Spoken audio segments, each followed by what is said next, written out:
but I wasn't like crying my eyes out, like screaming like, no, you can't take me. Like, no, I was like, all right, I guess, you know, whatever. Yo, I love this name. What's up, guy? How do I even say that? Wibby Wibbers? I'm Steve. You sure are. Oh, thank you, Hypixel. You sure are. You are Wibby Wib. I'm not talking to you. I'm talking to Wibby Wibbers. Get the frick out of my face. Yes. Hey, whoa. Stop disrespecting Wibby Wibbers like that. Can you get off of him? No. Can you get off? What's up? Yeah. Do you like to cook, Pan? What are you doing to him? We're conversating. Ask what Pinky Star. Look what Pinky Star is doing. I love Hypixel players so much. You don't find these types of lobbies in Bed Wars. No, you can only find these in like the grimy, slimy sewers of Hypixel, aka Creeper Attack. What's up, guys? Pancake here, coming at you live. Well, not really live, but you get the idea. I was thinking about it the second I woke up this morning, which was like 20 minutes ago, and then I had the idea that came to my head. Past tense, sorry, I don't know English. How did they let me graduate? I don't know. Giraffes have long necks, so they can reach things in long, tall places. I didn't re-say that. Giraffes have long necks, so they can reach tall places for food and resources. Pandas are black and white, so they can blend into their environments. Somehow, I don't know how they do it, but they make it work. And humans have appendices for...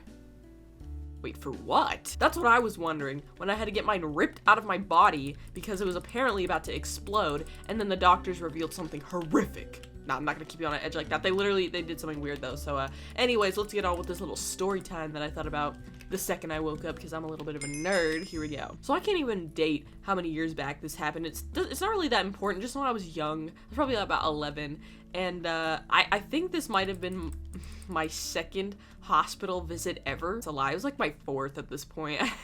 Every single time that I kept visiting the hospital, it was always on some kind of break. Every single time I'd go through school, I'd be healthy as a horse. Are horses really that healthy? I don't know. But I'd go through all of this, and then as soon as break would hit, something would go wrong, and I'd always end up in the hospital. It was tragic. Even the doctors felt bad for me. And that's saying something, because these people be working like 14-hour shifts with no sleep. So this is yet again one of those moments. I don't even know what break it was. Again, I don't know when this happened. This was just when I was a little bit younger. I was starting to get some stomach issues as it starts out, you know. But it wasn't too bad. We even went to the doctor at one point, and they were like, yeah, we don't really know. It's fine. I vividly remember Surf's Up being on the TV. Why is it always on at the doctor's office? Does anyone else have that issue? It's not really an issue. That movie's like kind of fire, but I've only seen it at doctor's offices, and I've almost seen the entire thing. So skip forward a little bit. I don't know how long ago this was, but then all of a sudden I remember I'm just like walking around the house, and I was like, man, Mom, my stomach really be hurting. Like, I don't know, something's really wrong. And I'm walking around upstairs, and just this sharp pain just hits my stomach, and I like collapsed to the floor. I didn't pass out. It was just the pain was so bad I like crumpled. At that moment I was like, okay, something's not right here. What a freaking ah! So my mom, I like remember my mom like calling me downstairs. She's like, Panko, come downstairs. I'm like, I can't. I can't. I'm on the floor. And she's like, what? And she comes up there, and I'm like not moving. I'm just on the floor, Peter Griffin style. I'm just dead. She's like, oh yeah, maybe we should go to the hospital. So we go to the doctor first, just to see what they can do. It was like a, you know, overnight thing, whatever.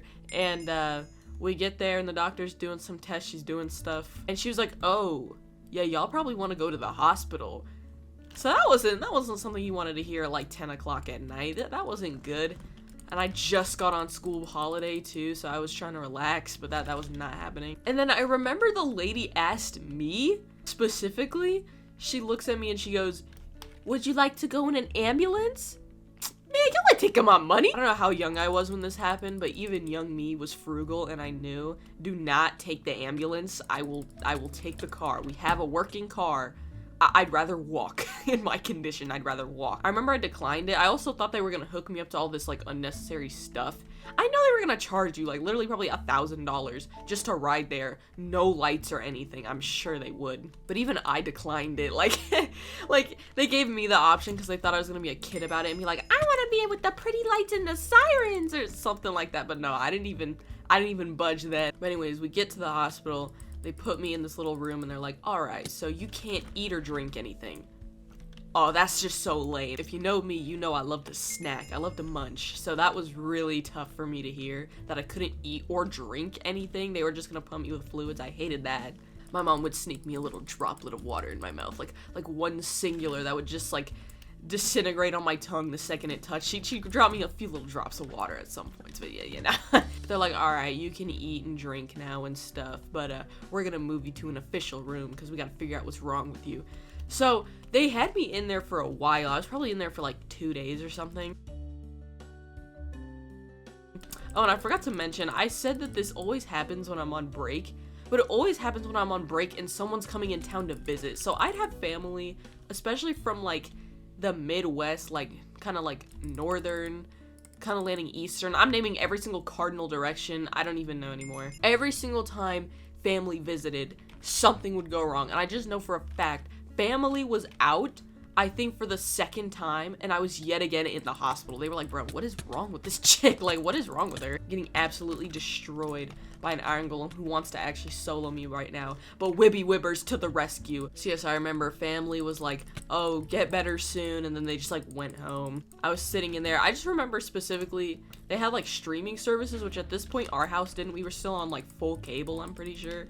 And so it was like really fun to just pick whatever I wanted. And I just remember watching like Disney's Aladdin like over and over again. Mind you, I'm not that young. This was the animated version. I'm old now. I saw people calling me Unk status on my last video. Get out of here. I freaking love Creeper Attack. I love that this game is actually alive for at least one day.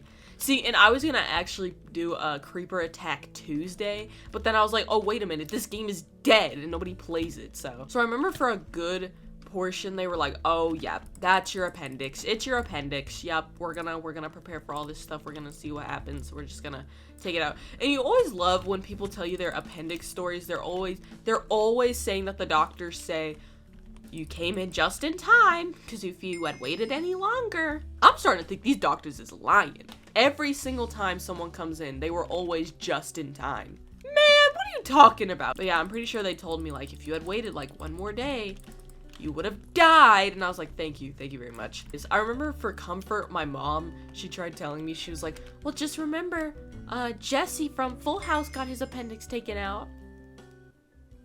Thank you, Mom. Thank you for assuring me that a fictional character was able to make it through getting his appendix removed. Thank you. So this is when they informed me that, yeah, I was gonna be going through surgery, and I'd actually never been through surgery.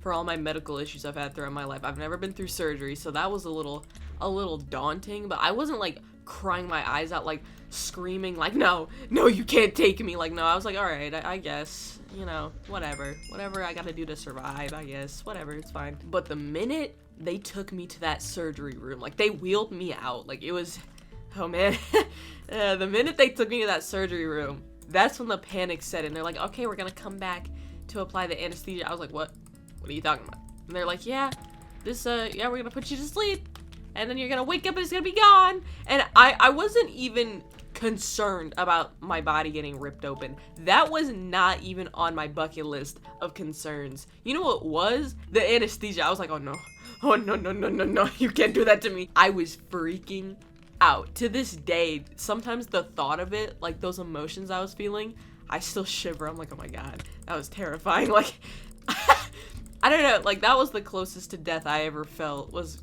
about to get put down for surgery. I was like, oh my god, please no. So I just remember like they had to come back later because I was so distraught. They could not do it now. They're like, okay, we'll come back in like 15-20 minutes and we'll do it. And I was like, oh my god, okay. And I was like, I was sobbing. It was terrible. But all I remember is, you know, they turned off the lights in there and I was watching something on the TV because that's all I'd been doing when I was there, and I really didn't mind it. I like TV, but I was watching something and then I was so high off emotions, like I got myself so riled up crying and stuff and like screaming like, no, you're not gonna take me. Like I fell asleep on my own, like literally within 10 minutes, and that rarely ever happens. And no, before you ask it, no, I don't think they like secretly applied anything to me. I don't think they did. I don't think. I'll get back to you guys on that. I don't know anymore. But I actually fell asleep on my own. So when I woke up, I was like, wait, we done? I don't even remember going down because I just went down for a nap. And yep, they did it.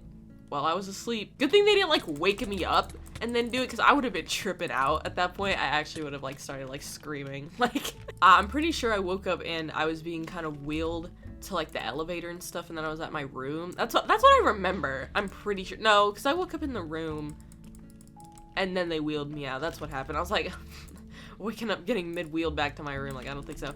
And I just remember my stomach, like, I was very groggy. I was like, this is kind of weird. And so then they were like, all right, we're gonna transition you over to your bed. Just know it's gonna be a little weird. And I didn't understand what they meant when it's gonna be a little weird transition getting back into my hospital bed. I was like, what are you talking about? I can walk. No, I cannot. I couldn't walk anymore because my stomach like was so weak that I was like hunched over so I could barely walk, and I was so groggy from surgery that like I actually every morning had to learn how to walk again. And I know there's some people that go through way worse medical stories and you know, they have to actually learn how to walk over a few months. But like, no, that was me for like 3 days. I just remember like every morning and then every afternoon I'd like practice walking around the hospital hallways like once or something. But very weird experience. But here's the kicker. Here's the real kicker. So surgery was a success and I was feeling no more pain, which is good. So after a day, they were like, good news, you're feeling no more pain, you're getting discharged. Not really bad news, but you know, it's a funny story. We found out your appendix wasn't really the problem. We don't know what it was. I was like, what? And then I think back to it. Yeah, actually, my stomach actually stopped hurting before I went down for surgery. Was it the antibiotics? I don't know. But they revealed that they removed my appendix for no absolute reason. Okay. Sounds good. Where did that appendix go? I have no idea. I don't know where appendixes go. Appendices, sorry. There's an actual plural for that, and I don't. Guys, I'm bad at English. I hope you understand. If you guys couldn't tell in this video, I'm starting to catch a little bit of a cold. So, maybe I'll go get my second appendix removed. No, we don't have that. I like how that's just such a useless organ that can only cause you pain. Like, it either does nothing or it does everything. Like, it could kill you. Like, I don't understand. I remember after this incident, I went home and I was, like, scrolling through YouTube trying to, like, look up information about appendices a little bit.